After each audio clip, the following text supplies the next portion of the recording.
E aí, bom dia.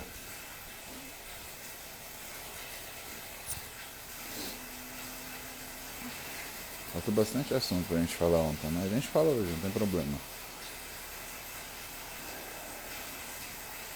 Vamos ver por onde vocês querem começar aqui.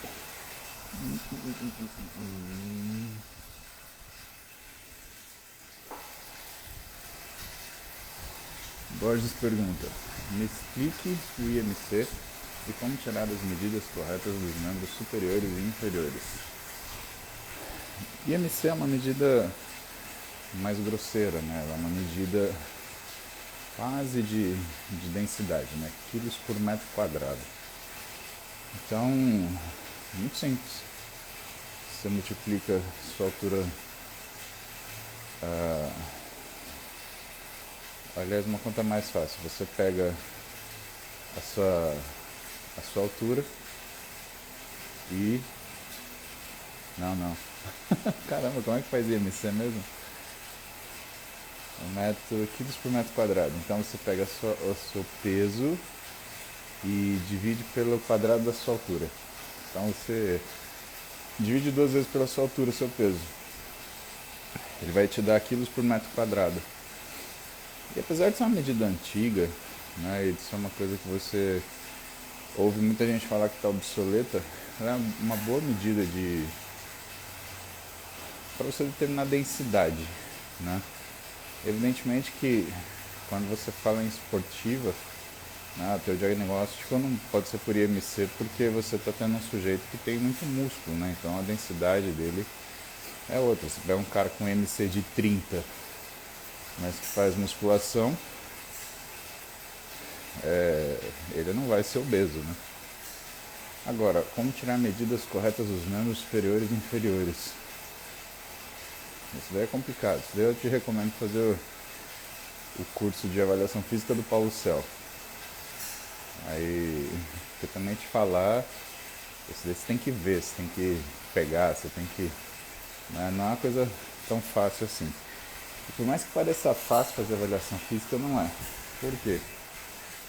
Porque se você não tem determinados pontos anatômicos para você ter referência, você não segue, fica um erro muito grande. E assim, normalmente já tem uma margem de erro, né? Quando a gente faz a avaliação física, você não consegue pegar exatamente aquilo que você pegou, né? Antes que você tatue no corpo da pessoa onde você fez a última medida. Mas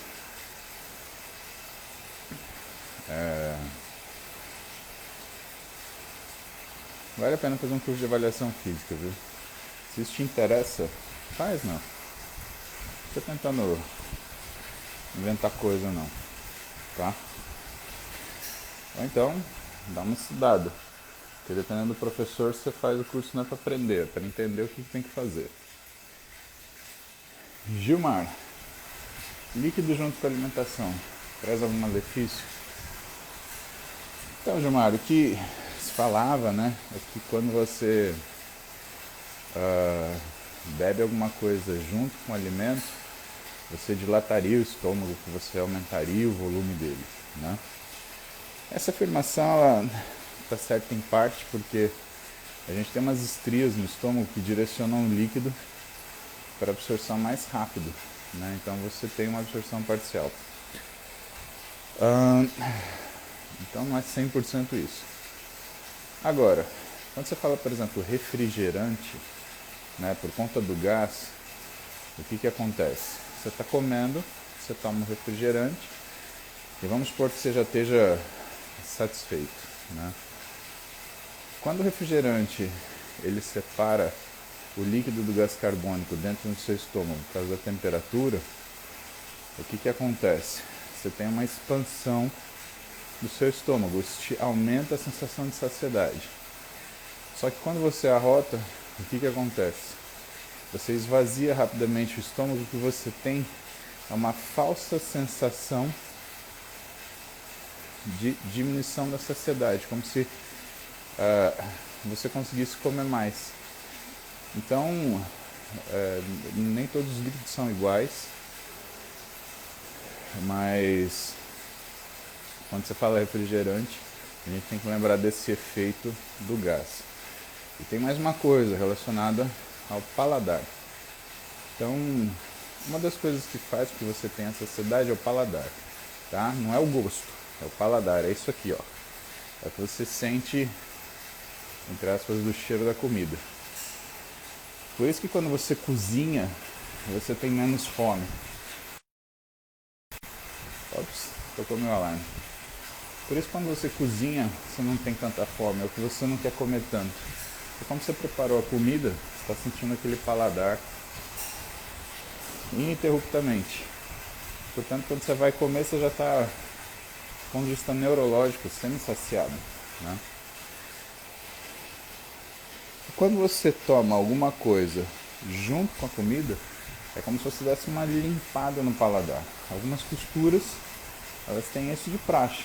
Então, por exemplo, se você for comer comida japonesa, o chá verde que determinado restaurante vai te servir, não é para você beber para você matar a sede. É para você limpar o paladar entre um peixe e outro, porque o sabor ele é muito sutil. Então você limpa o seu paladar, consegue sentir o sabor do que você está comendo. Agora, você tem o uso disso para o mal também, né? Então faz uma experiência. Vai num fast food, McDonald's, Burger King, você que sabe. E tenta comer só o sanduíche sem tomar um refrigerante. Ou tenta tomar o refrigerante sem comer o sanduíche. O que acontece? O sanduíche ele é salgado pra caramba. Ele vai te dar sede. Você vai tomar uma bebida doce. A bebida doce ela vai limpar seu paladar. O gás vai dilatar seu estômago. Você vai arrotar. Você vai achar que cabe mais. Você vai sentir um doce no meio do salgado. Você vai limpar seu paladar praticamente imediatamente. Mas essa sensação de falta de fome aguda que você vai ter, isso vai fazer com que você coma mais. E que você coma insaciavelmente. Né? Por que quando o cara quer comer muito, ele vai num fast food? Ele come 8 sanduíches, toma 3 litros de refrigerante. Né? É por causa desse efeito. O sanduíche dá vontade de você beber e o refrigerante dá vontade de você comer. Um joga para você para frente numa roda contínua ou perpétua de insaciável voracidade, né? Então isso é uma das coisas que é ruim no fast food. Se você for ver esse tipo de comida, você acaba conseguindo comer cada vez mais e mais e mais e mais e mais, tá? Então aqui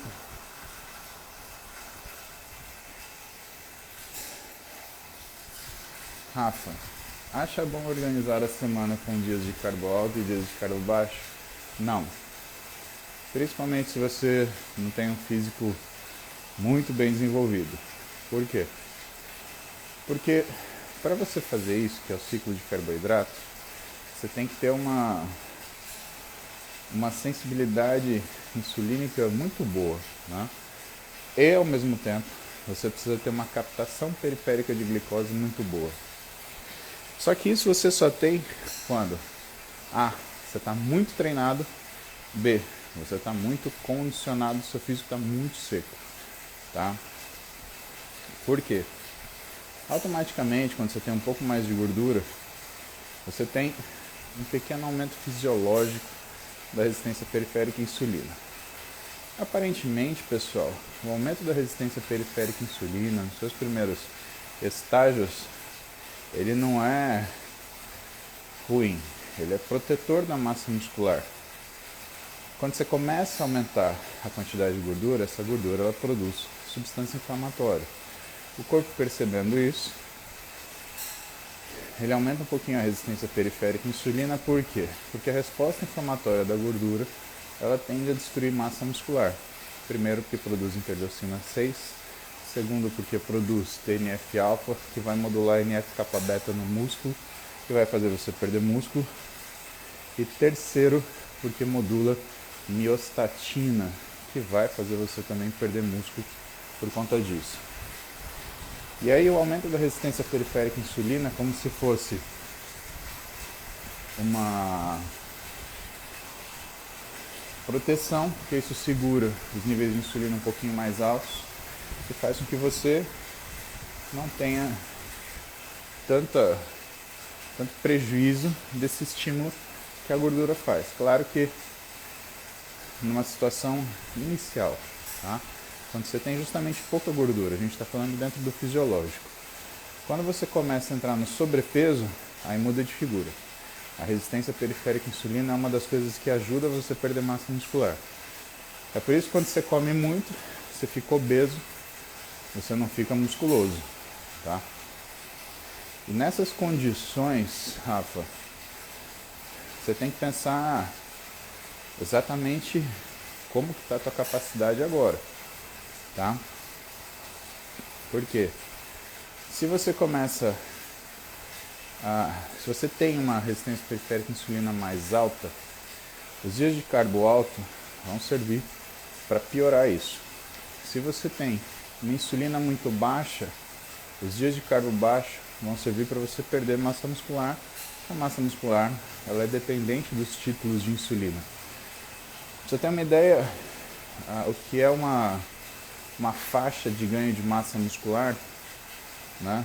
Então você tem que pensar, um indivíduo, por exemplo, com uma glicemia de 80, no máximo 90, ele ganha massa muscular e perde gordura com uma insulina mais ou menos entre 2 e 6, tá? Perder gordura entre 2 e 4, mas pensando que a glicemia dele está normal, tá? 80 a 90. Quanto mais baixa, melhor. Então você percebe que é um negócio ultra delicado. Se você não tiver com o físico tão condicionado, o que compensa? É você fazer uma dieta só e você regular essa dieta por horário. Porque tem muita gente que faz o seguinte, então tem que comer de 3 em 3 horas? Beleza, um dia acorda às 7, um dia acorda às 9, um dia acorda às 10, um dia acorda às 5, um dia não acorda, vai almoçar, vai fazer jantoço, né, ou jantoroço, como vocês quiserem. Então, antes de você pensar em fazer isso, coloca a sua refeição sempre no mesmo horário. Porque a maioria das pessoas que fazem isso, elas erram nisso. Elas erram nessa questão dessa aleatoriedade da alimentação. Você vai comer às 7, coma sempre às 7. Você vai comer às 8, coma sempre às 8. Isso daí, com certeza, vai te trazer mais resultado positivo do que você pensar em fazer ciclo de carboidrato. Dependendo do seu percentual. Claro, se for um cara com 9% de gordura, vai procurar um cara para cuidar disso para você também. Não tenta fazer sozinho. Porque a tendência é você fazer umas quantidades de carboidrato que umas variações muito bruscas. E aí o que acontece é que você vai detonar a tua qualidade física. Tá? Então, essa parte aí já começa a ficar mais técnica. Te recomendo procurar alguém para te ajudar nisso. Senão dá caquinha.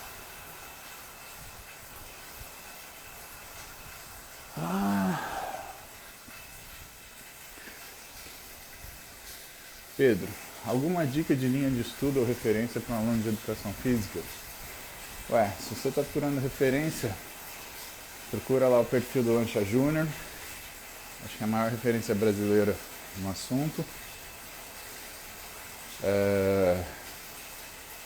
Uma das maiores, né, para ser justo com outros professores tão bons, tá? Mas se você precisa de estudo dirigido, se você entrar lá no Lança Júnior, você vai achar o projeto Interligas, Educação Física. É igual o que eu fiz o Matos Interligas para Medicina, só que para alunos de Educação Física. Você não paga nada para entrar, você tem aulas regulares, né? E você vai ter esse estudo dirigido que você quer, tá? E como é um projeto que eu, Lancha Júnior e a Aline Davi temos em conjunto, o que acontece? Muitas aulas são alunos de Medicina, Educação Física e Nutrição assistindo junto. Então você vai ter aula de Nutrição, você vai ter aula de Medicina. Se você está empolgado para estudar, o que eu acho que tem de mais legal hoje sem falsa modéstia, é o Interligas. Você vai ter assunto, você não vai ver na graduação, eu tenho certeza, certeza. E você vai ter aula com nós, né? Isso é outra teta, meu caro Pedrinho. Então vai lá.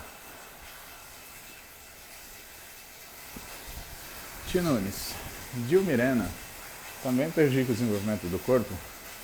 Para um ciclo simples irá atrapalhar?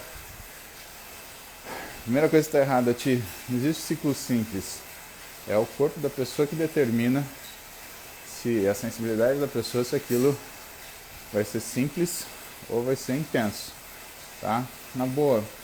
Não inventa de fazer ciclo em mulher que você vai fazer cagada. Tá? A chance de você fazer uma hipertecose, de você criar um SOP medicamentoso, de você mudar o humor dessa menina, né? Se for tua namorada, então se prepara que você vai tomar um chute no rabo, né? Porque o humorzinho dela vai ficar maravilhoso. Não inventa, não faz isso não, tá? Deixa isso pra médico, deixa isso pra quem entende, né? Leva num cara que você confia, vê o que você quer e outra. Faz dieta, treina, né? Mas de verdade, o treino que faz treino da Barbie, ela fica falando no telefone enquanto levanta halterzinho de colorido. Então não inventa moda. Não queira dar uma de especialista que você vai fazer besteira da grossa. Agora, em relação ao DIU, o Mirena, né? O DIU Mirena, ele é um dispositivo intrauterino que faz liberação de droga. Que droga é essa? A droga que faz com que a mulher ela não ovule. O que geralmente é isso? São hormônios da classe dos progestágenos, ou seja, são derivados de progesterona, que é o hormônio da gravidez. Logo, ele tem uma ação androgênica periférica. O que fez durante muito tempo muito profissional bom falar bobagem, falar que não, como tem uma açãozinha androgênica, você vai ganhar músculo. Não, não vai. A ação androgênica do progestágeno que está presente no DIU, ela é retenção de sódio. Então a mulher fica retida, ela retém água. Quanto? Varia. Na minha experiência, eu peguei menina que já ganhou 6 quilos em 3 semanas. Né? Uma média de 2 quilos por semana. Nas primeiras 3 semanas de uso do Mirena. Tá?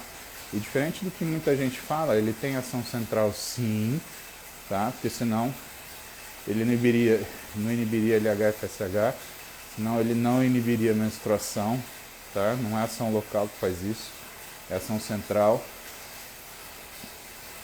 E, claro, como ele é um progestágeno, se você tem uma mulher que tem um humor mais sensível, que tende à depressão, ela vai exacerbar isso. Ela vai se sentir mais cansada, vai se sentir menos disposta, vai se sentir mais irritada. Você vai botar esteroide em cima disso? Vai querer arriscar? Tá? Então, em primeiro lugar, você não deve mexer com o que você não sabe. Primeira coisa. Segunda, DIU já é uma carga hormonal ferrada. Não coloque hormônio em cima de DIU. Tá? Vai fazer cagada. Escuta o que o tio tá falando, o tio quer seu bem. O tio quer ver você feliz na sua vida. Kaique. Indo treinar dorsal agora. Alguma dica do urso branco da Alasca? Kaique, meu treino eu começo por remada, depois eu vou para puxada. Por quê? Porque tem essa lenda de que as remadas elas dão mais espessura na dorsal. Se é lenda ou se não é, eu sempre treinei, nas épocas que eu tive o dorsal mais espesso, eu sempre treinei mais remada do que puxada. Então você tem que ver o que você quer, tá? Se você está querendo fazer sua dorsal um pouco mais espessa, acho que vale a pena a tentativa, né? Claro que a resposta é individual, mas tem esse mito ou verdade ainda pra gente esclarecer. E o gostoso da remada é que é um movimento um pouco mais curto. Então, para você aquecer no começo, você vai colocar mais carga. É um movimento mais gostoso para fazer. A puxada, ela é um movimento mais amplo. Você vai ter um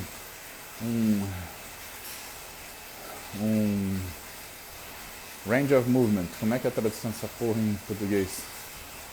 uma amplitude de movimento maior, né? Então você vai ter movimentos mais alongados. Muito bom para a segunda parte do treino. Faz aí pelo menos umas 2 remadas, pelo menos umas 2 puxadas, e aí coloca alguma coisa para trapézio, para posterior de ombro. É o que eu faço, tá? Aí você me conta amanhã como é que ficou seu treino de dorsal. Bom treino para você, meu.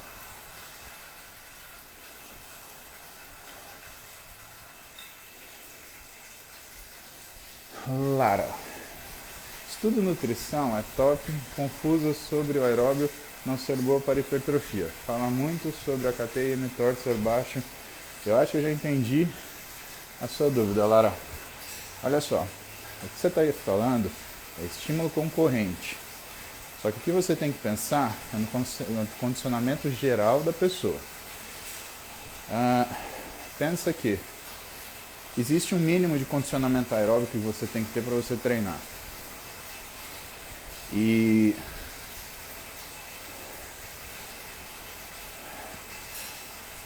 o problema do condicionamento aeróbico, o problema de você ter um bom metabolismo aeróbico é que o que faz você resistir a um treino resistido, uma das coisas é o condicionamento aeróbico. Quando o sujeito ele treina muito exercício resistido e nada de aeróbico, fica aqueles grandão que cansa de andar um quarteirão. Sabe, o cara andou já tá. O que é ruim, né? Porque você perde condicionamento físico para fazer um monte de coisa importante na tua vida. Correr atrás do seu filho, né? Botar seu filho para dormir no colo, carregar compra, né? Fazer coisa assim, limpar a casa. Você fica cansadão, né? Até ter relação sexual. Relação sexual, né? Você precisa de condicionamento físico para ter, né? Tanto que paciente que tem problema cardíaco é uma das coisas que ele não consegue fazer. Entendeu porque a gente se preocupa e fala tanto? Cuidado, risco cardiovascular. O primeiro sintoma que você tem, né, principalmente no caso do homem, né, é disfunção erétil. E tem uns estudos correndo por aí, por quê? A artéria cavernosa que fica no pênis ela é mais fina que a coronária. Então o que os caras descobriram? Que antes de você ter um infarto, 5 anos antes aproximadamente, você começa a ter disfunção erétil. Então quando você pega um paciente com disfunção erétil, a nossa orelha fica mais que em pé. A nossa orelha ela quer pular da nossa cabeça. Por quê? Porque você está na frente de um cara que pode infartar nos próximos 6 anos. 5, 6 anos. Isso é muito sério. Muito, muito sério. Então um paciente que tem uma doença aterosclerótica, né, ele vai entupir a artéria cavernosa primeiro. E aí, né, o que vai acontecer é a disfunção erétil resistente a tratamento com drogas. Esse cara vai tomar Viagra, vai tomar Cialis, nada vai funcionar. Ele tem uma obstrução arterial, ele não vai conseguir sustentar uma ereção mesmo. Isso vai acontecer? Se você tiver problema cardiovascular, sim. Por isso que a gente cuida disso, né? Porque faz parte da vida, né? Faz parte do seu conforto, faz parte do seu bem-estar, né? Então, existe essa ligação. Quando você fala em treinamento, mas a especificidade, aí sim, né? Você não vai pegar um bodybuilder e colocar ele para correr maratona. Você não vai pegar um maratonista e colocar ele para treinar junto com um bodybuilder. Isso não faz o menor sentido. O princípio da especificidade. Você se adapta muito bem a uma coisa, mas não se adapta muito bem a duas, né? Por isso que o bodybuilder está num canto e o maratonista está em outro. Quem que é o cara mais ou menos no meio do caminho? É o crossfitter, mas ele não é grande como um bodybuilder, também não é resistente a ponto de correr uma maratona num pace bom, igual um maratonista, tá? Um cara que está acostumado com isso. Isso tem implicações no formato do físico, tem implicações na capacidade física, né? E essa questão do AKT e do mTOR, eles são... Na realidade é outra via, né? É a via do AMPK. O AKT ela é uma via similar ao mTOR. O AKT é a via que coordena a migração de mionúcleo para a célula muscular quando você tem um estímulo muscular. O mTOR é a via metabólica de síntese de proteína, que vai funcionar junto com isso, né? E também independente de insulina, né? O mTOR ele é ativado por quinases, né? E onde estão ligadas aos receptores específicos de insulina, aqueles IRS, né? Então a insulina vai lá, ativa esse receptor, ativa o mTOR, a gente faz síntese de proteína muscular. E o AKT, quando você tem estímulo, você tem a migração de mionúcleo, e a partir da migração de mionúcleo, o que vai acontecer é expansão desse mionúcleo no lugar de tecido a ser reparado, e depois fusão no mionúcleo, fazendo com que você tenha uma recuperação muscular adequada. E o que é importante você saber é que isso daí só se contrapõe em níveis altos de treinamento. Em níveis baixos não, você precisa. Eu, por exemplo, preciso de aeróbio. Você acha que eu estou fazendo aqui aeróbio por quê? Né? Tudo bem que é baixa intensidade, 103 batimentos agora. Mas eu faço um aeróbio contínuo de baixa intensidade, por quê? Não é só porque eu quero fazer minha brincadeira com a minha mulher, mas é porque faz parte do meu condicionamento. Se você não aguenta fazer 1 horinha de aeróbio em baixa intensidade, você acha que você vai aguentar treinar pesado 1 hora? Não vai. E sentir cansado não significa que você treinou pesado, significa que você sentiu cansado, né? Conheço bastante gente que quebra rapidinho, aguenta 2 tapas. Botou um pezinho a mais, botou pra fazer uma repetiçãozinha a mais, o cara já tá amarelando, tá? Entendeu isso? Então vamos pra próxima. Hoje tá um x-tudo, né? Bom dia, Thaís. Fale sobre liberação miofascial. Então vamos lá. O que é fáscia, pessoal? Vocês sabem o que é fáscia? Fáscia é um tecido muito fino, mas muito resistente, que recobre os músculos, tá? E muitas vezes a fáscia ela tem alterações na sua estrutura que provocam um aumento da contenção do músculo. Ou o músculo tem alterações na sua fisiologia que tendem a fazer uma expansão de volume que fica contido pela fáscia. E a fáscia funciona como se fosse uma cela, ela aprisiona o músculo. Bom, isso levou a gente a estudar os fenômenos que a gente chama de fenômenos miofasciais, né? Essa relação entre o volume permitido pela fáscia e o volume expandido pelo músculo, ele causa, né, quando fora do controle, alguns problemas. Então, por exemplo, quando o sujeito ele tem uma pancada muito forte num membro, panturrilha é muito comum, né? Ou então ele tem um esforço muscular muito grande, né? Ele, por exemplo, não está acostumado a correr e vai lá e corre, sei lá, uma maratona, 20 km. O que vai acontecer? O que pode acontecer? Ele pode ter uma síndrome compartimental na musculatura da panturrilha. O que é essa síndrome compartimental?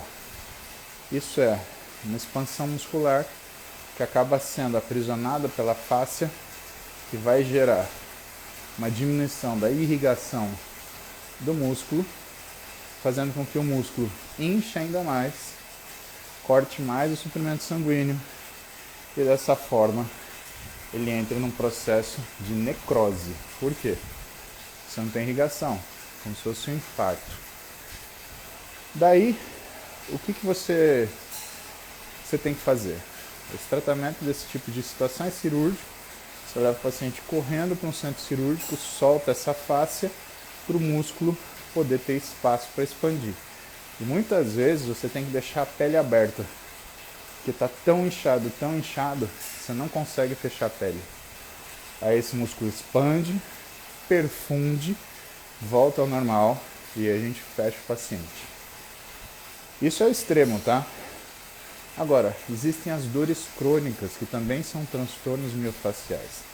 Já deve ter ouvido falar de fibromialgia. Uma das hipóteses para fibromialgia é uma alteração na fisiologia do líquido que fica no espaço virtual entre a face e o músculo, sensibilizando as terminações nervosas que lá ficam. Né? Por quê? Porque espaço virtual? Porque a face é colada no músculo, né? Mas se você amplificar isso daqui milhares de vezes, você vai ver que tem um espaço ali, e nesse espaço tem um líquido, e nesse líquido, né, nesse espaço tem algumas terminações nervosas. Então existem algumas pessoas que fazem alterações inflamatórias nesse líquido, sensibilizando essas terminações nervosas, cujo sintoma é uma dor muscular de intensidade leve a forte, mas que é crônica, que não passa com absolutamente nada. Isso modifica o que é a fisiologia normal da musculatura, e essa musculatura ela vai tender a ficar retesada, contraída, o que amplia a resposta dolorosa. Bom, existem situações normais, né? Você treina, o músculo expande, mas a face é rígida, você sente mais dor do que você deveria, demora mais para você recuperar.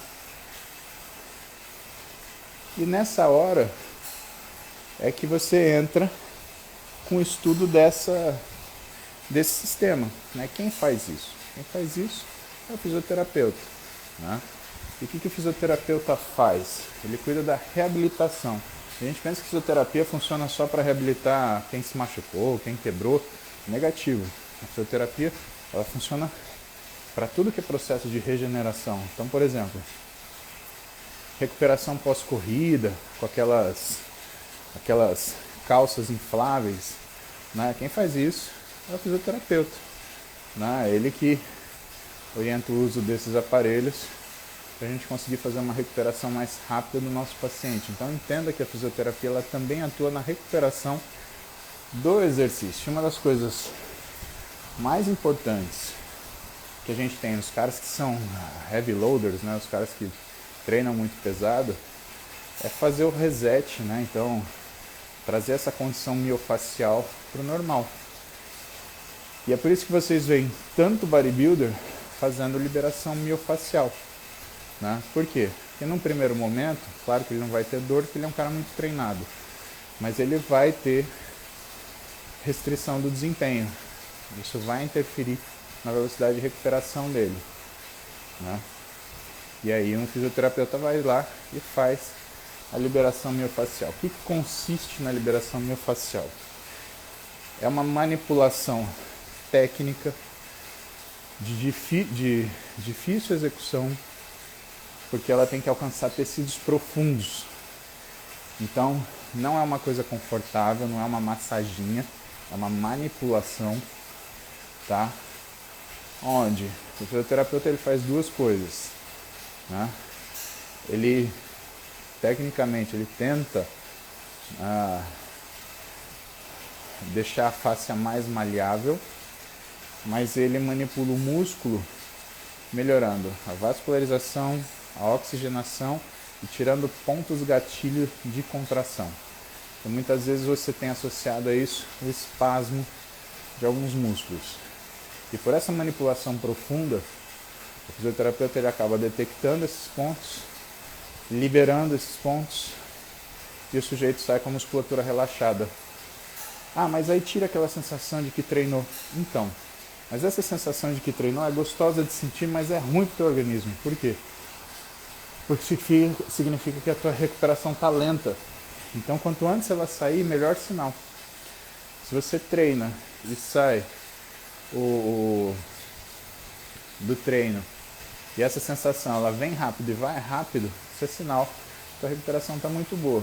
Agora, se você vai treinar e você tem essa sensação ele acabou de treinar durante dias, significa que a tua recuperação está ruim.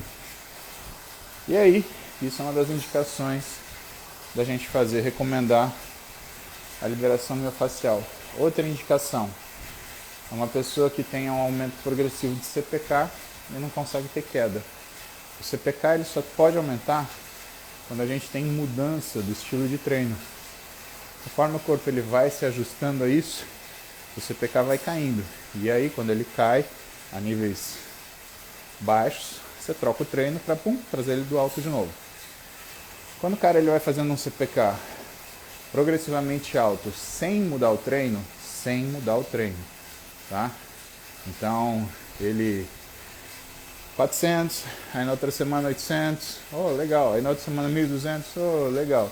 Aí na outra semana 3.000, opa, tá estranho. Você não mudou o treino, tá subindo? Aí o que a gente nota? Um déficit de recuperação.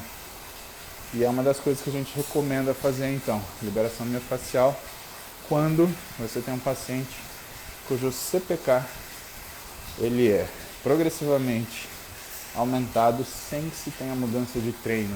Isso está mostrando o quê? Existe um déficit de ajuste, né? Ou adaptação, como vocês gostam de usar. Eu gosto do termo do Tácito. Desde que ele me ensinou isso, fez muito mais sentido.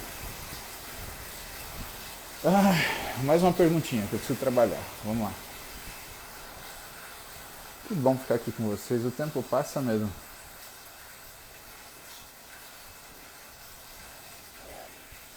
Marina, uma pergunta de emagrecimento. Lembrando que tem meu livro aí, hein? Então saiu meu livro semana passada. Vão lá na Amazon, compra o meu livro. Falo mesmo, tá bom pra caralho. Na Amazon você compra mais baratinho. Você comprar aqui, vai gastar 120 mangos, na Amazon é 80. É 40 conto, mas é 40 conto, né? E a Marina pergunta: quanto mais você emagrecer e engordar, mais difícil fica? Mari, vou tentar entender a sua pergunta, tá? Depois você me manda outra se eu tiver entendido errado. Então, se eu ficar fazendo efeito sanfona, emagrecendo, engordando, é pior para emagrecer? Acredito que é isso que você perguntou. Sim, é pior para emagrecer. Por duas razões.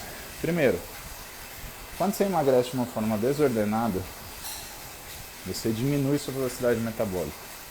E você faz isso progressivamente. O mecanismo que trata disso se chama Metabolic Shift. E uma das glândulas mais responsivas para esse jeito é a tireoide. Por quê? Porque a tireoide ela tem uma regulagem periférica muito delicada. E quando você começa a fazer dieta com muito baixa caloria, o que acontece com a sua tireoide é que ela faz duas coisas ao mesmo tempo. Ela começa a aumentar um hormônio que chama T3 reverso, que é como se fosse um freio de mão da tireoide, e ela começa a baixar um hormônio que chama T3 livre, que é o acelerador da tireoide. Quer dizer, é o acelerador tireoidiano da velocidade metabólica. Só que quando você volta a comer, que você não engorda porque a dieta falhou, você engorda porque você volta a comer do jeito que você comia, né? Que também é errado, né? Você diminui o seu T3 reverso, mas você não volta o seu T3 livre, tá? O que significa que, em primeiro lugar, você está abordando essa questão de uma forma muito errada e muito nociva para a tua saúde. Porque se você está engordando e emagrecendo, significa que você entra em dieta e sai de dieta, entra em dieta e sai de dieta. Mas não dieta, porque dieta, na verdade, o grego quer dizer rotina. Então você está completamente sem rotina, você está fazendo restrição com excesso, alternadamente, né? Se você está fazendo excesso, você está tendo uma razão afetiva para comer. Comida não é afeto, não é diversão, não é brinquedo. Então você está fazendo errado. Se você está fazendo restrição, você também está fazendo errado. Por quê? Porque de uma forma mais progressiva, em algum momento você vai desenvolver um quadro de compulsão, que é uma das consequências das dietas de alta restrição. Então essas dietas de 1000 calorias, 800 calorias, 600 calorias, 400 calorias, elas vão fazer você perder peso muscular rápido. Só que gordura não vai ser tão rápido assim. Pelo contrário, você pode até poupar gordura por conta do nível de restrição que você faz. Seu organismo vai achar que essa dieta é uma agressão. E aí você vai ficar cada vez mais flácida sem ter o que fazer. Porque se você ganhar músculo nessa flacidez, você vai revelar a gordura que você tem. E aí você não vai gostar. Vai aumentar o peso da balança, você não vai gostar. E o que você tem que entender? Está na hora de você procurar um bom profissional. Tá? Por quê? Porque isso que você está me perguntando é o jeito que a pessoa faz um transtorno alimentar. E transtorno alimentar é uma coisa muito séria. Por quê? Porque você tem que tomar remédio depois psiquiátrico para conseguir resolver. Tá? Não existe tratar transtorno alimentar com dieta só. Você tem que ter suporte psicológico, você tem que fazer terapia, você tem que ir num psiquiatra para tomar remédio. E o nutricionista, o que ele faz? Ele usa a alimentação como se fosse uma ferramenta de adequação. Agora, você tem que se ajudar, tá? Então para de fazer restrição, você está fazendo uma bobagem tremenda, está fazendo você claramente oscilar o seu físico. Faz uma coisa certa para fazer uma vez só, tá? Fazer dieta e exercício não demora, tá? O que demora é perder tempo e ficar fazendo isso que você está fazendo, engordando e emagrecendo. Você está se colocando em risco, tá? Isso daí vai afetar a tua sensação de bem-estar, vai afetar a tua felicidade, vai te trazer só malefício, tá? Faz isso não. Procura um bom nutricionista, programa Aprende a Comer, tá? Porque isso é uma decisão que é sua responsabilidade. Decidir aprender a comer, isso é sua responsabilidade. É você que tem que crescer, ficar adulto e querer. Se você for comer de uma forma aleatória e quiser comer o que você quiser a hora que você quer, isso é paladar infantil. E isso realmente não vai te levar a lugar nenhum. Se você for comer de forma afetiva, porque você está triste, ou que você está contente, ou que você está sozinha, ou que você está com gente, isso daí é patológico, comida não é brinquedo. Então a gente tem que resolver qual a satisfação que falta para você parar de buscar lá na comida. O mundo hoje está uma merda. E eu concordo com você. Se eu não tivesse a musculação, eu ia comer o dia inteiro. Tá? Então eu não sou diferente de você, eu sou igualzinho a você. A única diferença é que a minha decisão não é seguir por aí. Por quê? Porque não adianta. Aquela felicidade que está na comida dura enquanto você está mastigando. Você engoliu, já acabou. Por isso dá vontade de se enfiar outra coisa, outro pedaço de comida rápido na boca. Porque aquela satisfação já foi. Aí você vai fazer o quê? Vai enfiar outro pedaço de comida na boca? Outro. Aliás, você vai começar a engolir a comida, você não vai sentir nem o gosto. Se você sentisse o gosto, você tinha saciedade. Então você nem está sentindo o gosto que você está comendo. Então, ó, tô te falando de coração, não tô falando como médico, tô falando como teu brother da academia que está fazendo aeróbico com você, tá? Faz uma coisa para você, para de seguir o que está na mídia. A mídia é um bando de idiota, eles estão querendo vender um negócio para você. E eles ganham dinheiro trabalhando em cima da sua infelicidade. Então o que eles vão vender desses programas de emagrecimento rápido, de dieta fácil, é o quê? Uma forma para você achar que você está no controle, fracassar e buscar outro método rápido que eles também vão te vender. Faz isso não. Procura bons profissionais, resolve isso de uma vez, investe em você, seja feliz. Sabe que eu estou falando isso para você? Que quando você fala isso, eu identifico uma coisa, você não está feliz com você. E quando você não está feliz com você, isso é o seu direito, isso não é futilidade.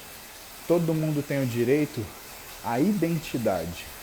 Todo mundo tem o direito a se parecer com aquilo que a pessoa faz. E você tem o direito de se parecer com aquilo que você é dentro de você. Só que muitas vezes para a gente chegar nisso, a gente precisa de um caminho que a gente não consegue perceber sozinho. Essa é a função do profissional, é te dar esse apoio. Então promete para mim, você vai parar de seguir essas porcaria que fulano publica Instagram, Facebook, vai parar de usar o Google para procurar um remédio novo para emagrecer. Você vai procurar um nutricionista e vai aprender a comer. E você vai aprender a ser feliz desse jeito.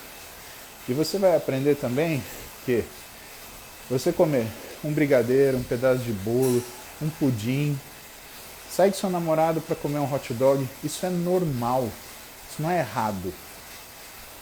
O anormal é você comer 1 quilo de pudim, é comer 10 mil brigadeiros, é você sentar no McDonald's e enfiar 6 sanduíches para dentro porque está na promoção. Isso é ruim, isso é patológico, tá? Olha para mim, já que eu estou falando para você de coração aberto, eu sou pai. Eu tenho uma filha de 16 e uma filha de 9. Como é que você acha que eu ensino elas a comer em casa? Você acha que eu fico fazendo terrorismo alimentar? Você acha que eu não compro nada que tem açúcar? Você acha que você vai entrar na minha casa, abrir a geladeira e só ver whey protein congelado e clara de ovo? É lógico que não. Uma das razões é porque a gente tem filho. E aí você vai fazer o quê? Você cria a criança desse jeito, primeira vez que ela tiver contato com comida fora de casa, ela vai se estourar de comer. O dia que ela sair de casa, por exemplo, para fazer faculdade, e que ela passar mais tempo fora de casa do que dentro de casa, ela vai fazer o quê? Vai se estourar de comer. Ainda mais nessa fase, cursinho, faculdade, início de faculdade, que a demanda é muito grande. Uma das coisas que eu tenho mais satisfação é quando minha filha mais velha chega pra mim no meio da semana, 11 da noite, quando eu ainda tô acordado. Ai, tô com uma vontade de comer um doce. É mesmo? O que você tá com vontade de comer? Ela, não sei. Fala, então você tá ansiosa. Vou preparar uma refeição pra você. Aí eu faço um negocinho pra ela comer. Omelete. Aquilo que ela gosta. Né? Faço na hora. E falo pra ela, escolhe o que você quer comer. A gente vai no sábado, a gente vai no domingo. Aí pego as duas. A gente sai, passeia, come alguma coisa fora. E mais que isso, quando a gente está comendo, a gente come junto. E eu deixo no prato. Aí ela olha, mas não tem que comer tudo? Não, não tem. Quer dizer, hoje ela tem 16, ela já aprendeu isso, né? Mas antes ela perguntava, mas você não vai comer tudo, não é desperdício? Desperdício é você ter que emagrecer depois porque você perdeu o controle do que você está comendo. Saciedade é uma coisa que também é ensinada culturalmente. A gente aprende isso errado. Não vai deixar no prato. Come tudo. Não é assim, come que você tem fome. Só que como a gente aprendeu errado, esse come que você tem fome, ele está errado. O teu hipotálamo, ele não para de sentir fome. E a gente tem que trazer isso para o normal. Só que você só traz para o normal quando o teu físico ele está com a fisiologia normal. Ou seja, quando você está com baixo percentual de gordura, quando você está com baixa ação inflamatória. Então, é assim que você ouve, entre aspas, a sua fome. Né? Falar para um obeso ouvir a fome dele é a coisa mais idiota que tem. Né? Porque a fome dele grita. Né? Ele vai querer comer o mundo e mais um pouco. Então ele precisa de cicerone, ele precisa de orientação nessa fase. Né? Com todas as condutas que a gente usa para tratar a obesidade. E que transcendem uma profissão. Pegar 3, 4 profissões, né? Trabalhando junto e sincronizado. Agora, quando você tem uma pessoa eutrófica, com peso baixo, que se exercita, escutar a fome dela é muito mais fácil, mas principalmente escutar a saciedade. Olha, disso que eu estou falando eu só conheço, tá? Eu trabalho, né? Mas essa área de transtorno alimentar, para mim, a referência é a Roberta, a minha esposa. E ela fez uma carreira meteórica, né? Porque ela se formou em nutrição tem 3 anos. Acho que 3 ou... uns 3 anos. Só que como ela sempre gostou de transtorno alimentar, ela sempre foi buscar isso. E quando ela resolveu que ela ia trabalhar com isso, que isso era uma paixão dela, porque tinha essa interface grande também com a psicologia, ela foi buscar a se formar nisso. E uma das coisas que ela fez, que eu tenho muito orgulho, é que ela descobriu onde que era o melhor lugar no mundo que o pessoal trabalhava disso, e é um centro na Austrália, pegou as coisas dela com mala e cuia e foi para a Austrália estudar. Passou 10 dias lá estudando com quem mais entendia desse assunto. Tem gente muito boa no Brasil, evidentemente, mas como o centro era lá, ela foi para lá. E aí ela podia entender o que muita gente entendeu errado dessa área comportamental. E muita gente entendeu errado. Não é para você comer o que você quiser, quando você quiser. Não é esse papo, você tem que se aceitar. Não, você tem o direito de ser como você quer. Né? Você só tem que se aceitar se você tiver uma visão transtornada da sua identidade. Né? Se você tiver transtorno dismórfico corporal. Tá? Mas se não, isso é uma tolice. Tá? Você tem que ter rotina na tua vida para tudo, para comer inclusive. Né? Então não existe essa coisa, essa permissividade aí que meia dúzia de gente entendeu tudo errado. Tá? Nutrição comportamental é uma coisa muito mais complicada, muito mais profunda do que você comer com a sua intuição e comer o supermercado inteiro. Né? Principalmente se você tem obesidade, que é uma doença.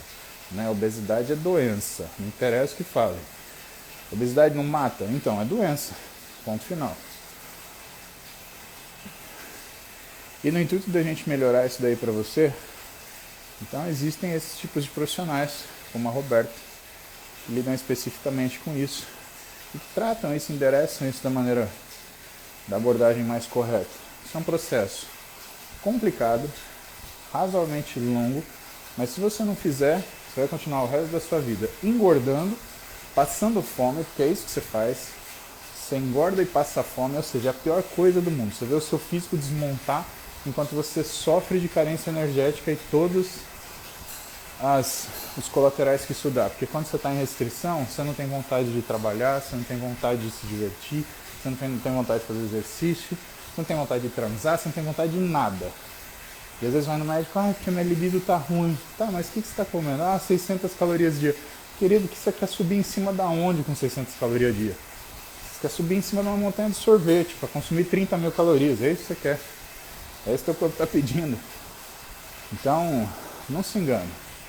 A restrição calórica e a fome que você passa é muito pior do que qualquer outra coisa que você possa passar na sua vida. Tá bom? Então, vai procurar um profissional, vai cuidar disso, tá? Eu acho que isso é uma coisa que vai fazer muita diferença em você, daqui pra frente. Tá bom? Eu falei de coração, não tá tentando sacanear não. Mas tem que tomar uns esporrinhos também, tá? Senão você continua agindo de forma tola. E a vida é muito curta pra gente fazer isso. A vida passa. Tá? Eu com 41 anos de idade, eu te falo que pra mim é como se ontem eu tivesse 28, estivesse fazendo a Maria Clara. Um belo dia eu acordei com 41.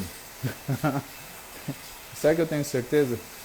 Um belo dia eu vou acordar com 51, depois eu vou acordar com 61, depois eu vou acordar com 71, espero acordar com 81, e um belo dia eu não vou acordar. E isso passa assim, ó. Eu já fui mais da metade da minha vida.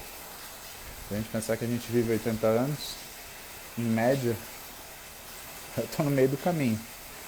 E se eu mesmo não fizer com que esses anos que eu tenho sejam os melhores que eu vivi, quem vai fazer? Transfiro a pergunta para você. Você vai esperar quando para tomar uma atitude e resolver a tua vida? Então faça isso agora, tá? Cara, 7h50 já. E nós estamos aqui trocando ideia. Última pergunta de 2 minutos. Vamos ver o que a gente encontra aqui agora. Marina, nós mordemos ela para responder a pergunta dela. Aqui, dicas, não sei o quê. Qual é a sua opinião sobre o implante de gestrinona? É muito bom pro médico que faz, porque é caro pra caralho, ele ganha bastante dinheiro. Né? É muito bom pro médico que tira quando dá merda. Por quê? Porque como você está precisando, ele cobra quanto ele quiser. Então, implante de gestrinona só tem uma razão para ele ser bom. Quando você tem endometriose. Não existe tipo da beleza. Implante de gestrinona não é da beleza, é da feiura. Você vai engordar pra caralho, você ganha peso rápido, seu humor fica uma merda, você fica chata pra caralho, teu marido vai te largar, ou vai te meter um chifre, um dos dois, porque você fica intolerável, né? Você vai ficar triste, vai culpar o mundo inteiro e vai virar uma nazista, tá? Então, sai fora, não põe essa merda, né? Você tem endometriose? Se você tiver endometriose, até põe, tá? Eu sei, tem um monte de cara que fala, não, tem que pôr, que é o chip da beleza, que tem experiência porra nenhuma, tá? 80% do meu consultório é mau resultado, essa merda desse chip é uma das coisas que mais regaça a mulher por aí. Vai nascer teu cabelo do meio da sua cabeça, você vai ficar careca. Para com essa porcaria. Ou mania besta de querer facilitar as coisas. Não cai nessa onda, tá? Condição boa para pôr o chip, endometriose. Ponto final. Se você não tem endometriose, você não está diagnosticada, isso é uma puta de uma cagada, tá bom? Pronto, falei. Ah, saco cheio. O pessoal fica fazendo uma anarquia com esse chip, querendo vender de qualquer jeito.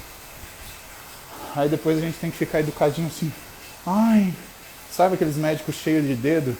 Veja bem, porque a indicação porra nenhuma. Atendo um monte de gente tudo rebentada com essa merda desse tipo de gestrinona aí.